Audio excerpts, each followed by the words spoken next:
Hello and welcome to Football Cruise on Nigeria Footballers TV. Another beautiful weekend as usual, a weekend full of records for Nigerian strikers and quite a whole lot of them doing a lot of good for themselves across this past weekend. Welcome back to the show. I'm not alone in the studio. I have my guys with me, Supernet with me on the show. Supernet, how are you doing today? Good to have you again on the show. Yeah, thank you. Third time in a row. I'm happy to be here. Let's get it rolling. Bolu, how was the weekend? Good to have you on the show as well. It was so in football terms, but happy that my Nigerian players have made me proud again, and we're here to talk about them as usual. All right, like I said earlier, it was quite a weekend of records being broken on the show regarding Nigerian footballers, and we'll go on a quick break now, and when we get back, we'll get in on the show proper. So don't you go anywhere, guys. It is still Football Cruise on Nigeria Footballers TV. Welcome back, guys. It is still Football Cruise on Nigeria Footballers TV. Now, let's get into it now. Paul Onuachu, Osimhen, we've talked about Osimhen much on the show, and we're expecting him to break that record at some point. He's now officially, it's official. He's become the highest scoring Nigerian in the Italian Serie A with 32 goals, if I'm not mistaken. So, we can't emphasize so much on Victor Osimhen. Done so well for Napoli since making that move. Quick one. It was up against another Nigerian, Ademola Lookman. Fantastic game. I think game of the weekend regarding Nigerian football. So, in your own words, just summarize that game for us. Like you said, it was the battle of the Niger boys. Lookman penalty gifted by Osimhen's handball to quite an eventful game actually. Header, and that's Osimhen's first header of the season. Osimhen has scored with three major parts this season. With his left foot, right foot, and with his head. This was his first headed goal. Last season, he scored 8 headed goals. 30 more headed goals from Osimhen this season. Ademola Lookman, that guy, he was out to spoil Osimhen's fun, but Osimhen was like, okay, you know what? Let's do it this way. I'll give you a penalty. I'll give you a penalty.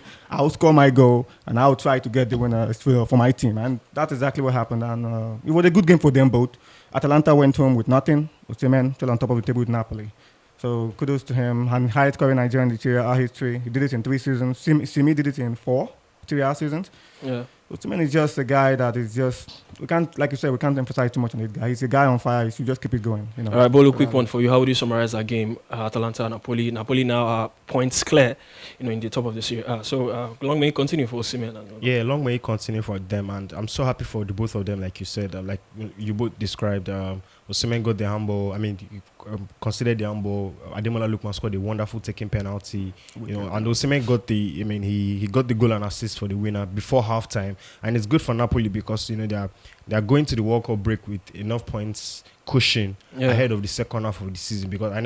Even more key for Osimhen is that he's not going to the World Cup, so he's going to be resting during those 6 weeks. And at the second half of the season, you cannot just imagine how he will be fit and firing, and hopefully he will shoot Napoli to the Serie A title, and that's what we're hoping for, really, that he can lead them to the Serie A title as the top scorer. Yeah, talking about leading them to this year title. You talked about scoring your left foot, right foot, and with your head. One man who did that as well this past weekend was Paul Onuachu. He scored 4 goals. With his left foot, with his right foot, with his head, and perfect hat trick with one extra. Yeah. Paul Onuachu is becoming a huge talking point. We all expect him to move away from Genk at some point this season. He's not getting any younger. What's happening with Paul Onuachu? Paul Onuachu, like you said, they had hacked the Belgian league. But I think the issue with Paul Onuachu and transfer offers, have to do with the kind of striker he is. Paul Onuachu is, for me, the perfect target man. But if you look at most modern teams today in world football, they operate with mobile centre forward. Centre forward that can press, centre forward that are involved in link-up play. Onuachu is not that kind of guy that will really be involved in link-up play. He's the guy that you feed the ball into the box and he just finishes. He's a static target man. It's not a guy that will drop to the wing, try to get into the plate for his team, drop deep, try to get into the play, allow the wing. No, he's that guy you feed. He's the man you look up to up front and try to get the ball to. And modern teams don't play that way. Look at Benzema at Real Madrid. Look at Lewandowski. Look at the top strikers in world football. To Haaland, these guys are mobile. Okay, there are other kind of target men, but they are like Todi Kuma. Todi Kuma is like a target man, but I'm not trying to compare, but look at Haaland. Can't you say same about Haaland? He doesn't link up play that well. Haaland link up play is not elite, but at least he sees more distant compared to someone like Onuachu. Onuachu is more. If you watch his game, he's more static. I'm not saying he doesn't know how to pass the ball, but his link up plays, his style, it's not just suited to the mobile playing style of of the best modern playing team today in world football. And I think that's the reason why, despite his goals exploit in Belgium, offers have not really come in for him. I think the only offer he got last summer was from a rival, Club Brugge, but he wasn't going to leave Genk for Club Brugge. That was not going to happen. But no other guy from outside Belgium really came for the guy. His style, I think, is the limitation to why he hasn't really gotten that big move with Petty. And he's 28 now. Next year, he's going to be 29. I don't know. It's similar to Simi's case when Simi had that 20 goals Serie A season and still wasn't considered. So. I mean, do you agree with Super MD? You know, at some point we all thought it was agency. At some point he changed. He moved to another agency, but still, he's still stuck at Genk, even though the offers.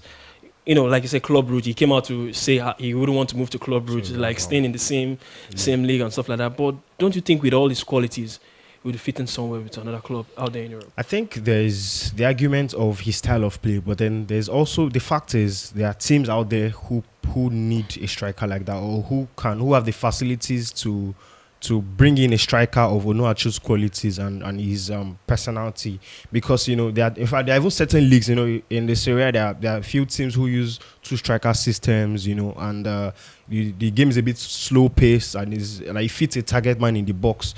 And I think it's just a matter of finding the perfect move for him, because we all want Onuachu to move, but we don't want him to move to maybe a top 6 team in the Premier League that he gets to sit on the bench for the rest of the season, that kind of thing. No, we want him to go to a team that is a decent level, decent league, but then most importantly they're playing to his strengths, and then he can be able to score goals as well as showcase himself, because whatever next transfer is for Onuachu, it has to be a big transfer. It has to be a big money transfer, and you wouldn't want him to go somewhere for big money and sit on the bench or not perform. You want him to go for big money to where he's going to be important.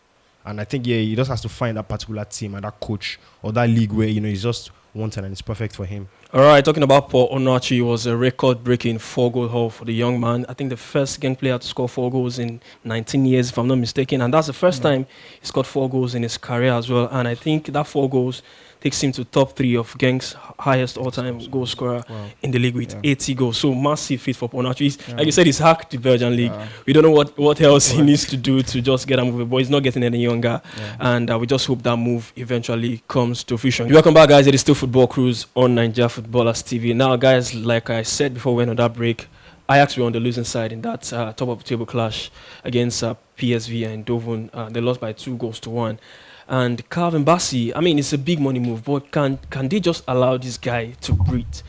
Can they allow this guy rest? The critics have been coming. Formerly it was Khalid Boularus, the former Chelsea player who came out. I mean, this critic comes whenever Ajax lose a big game. I remember that 6-1 loss against Napoli. And Belarus came out to say that he thought Calvin Bassey was a fierce defender. He was ball watching. And the one that that struck me the most was this former Dutch manager who came out to say, and I quote, he said this is damning, actually, really, really damning. He came out to say that Calvin Bassey has no insight, no speed of thought, and he gets turned too far easily. He isn't good enough to compete at this level. There is no aggression in him. I also can't believe that Ajax spent that amount of money bringing in a player from the Scotland.